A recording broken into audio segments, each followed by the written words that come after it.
All right, back here in the kitchen with registered dietitian Kirby Moir from Food City for Food City Friday, talking about that balanced plate, making sure we've got our fruits, our vegetables, some dairy, some protein, just making sure we've got everything we need to keep our bodies healthy. That's right. You're doing great with MyPlate today, Prince, by the way. You're really helping support it. You have those first two options you gave us, the ramen and the salad. I could go all day on those. We're behind that. Now, I think we've talked about the oatmeal a little bit today. Yes, we have some differing ideas on oatmeal. We do, but the thing about oatmeal... We both love oatmeal. Love it. Yes. And I think it is just, people ask all the time, what's a good way to start my day? Breakfast, as we've heard, is one of the most important parts of our morning. It's going to fuel our body.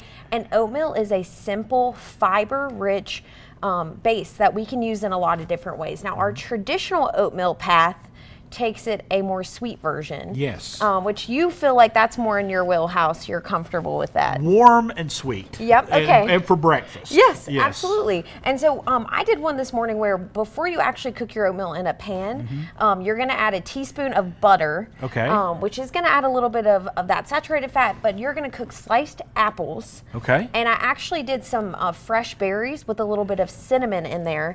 And then I let that cook down and start to caramelize, remove that from the pan, and then you're going to use that same pan to add right in your oatmeal. Okay. And then when that's cooked, I use a little bit of milk to hit that dairy component. Okay. But we're going to get our whole grain, we're going to get our dairy, and then we're filling it with fiber and natural sweetness from those berries and apples. So this is just really good, and it's easy to cook in bulk. So if you're feeding kids in the morning, you're in that cereal trap, this takes about 5 minutes to put together, and it's going to help sustain your blood sugar, your appetite, to kind of get you through that lunchtime meal. And on mornings like this, when it's cooler and it's rainy and it's just not the most pleasant day, a good bowl of oatmeal goes a long way when you're starting your day. Yes, and this is where we get a little controversial though with my other option. Okay. Which is more savory oatmeal. Okay, this is where I'm like, I'm willing to try. I'm willing to try, but it kind of caught me off guard. You're gonna just cook traditional rolled oats, and then I've actually used some shortcuts, pre-sliced peppers and onions, and that's gonna give a lot of richness. I actually add a little bit of garlic powder into my oatmeal.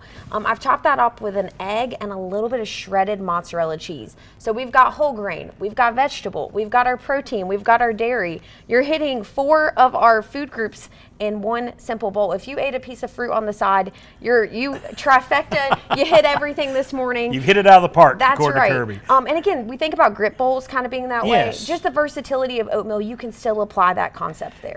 And for some reason in my mind, grits, I can do savory. Yeah. Okay.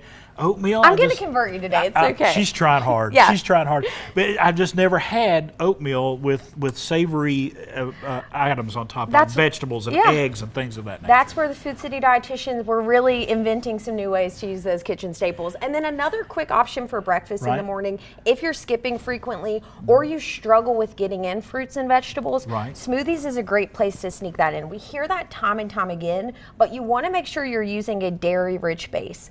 Dairy is going to provide calcium and vitamin D, and calcium for both children and adults. So important. It helps build bones, and then it preserves bones as we age. So it's important we get that calcium in. Of course, berries are an excellent source of vitamin C and fiber. We see those featured in both. But I love like shredded carrots, spinach, and then actually beets are also quite delicious if you enjoy them. And it's a great way to get some vegetables in there for maybe children or even adults like us that don't want to just sit down and eat vegetables.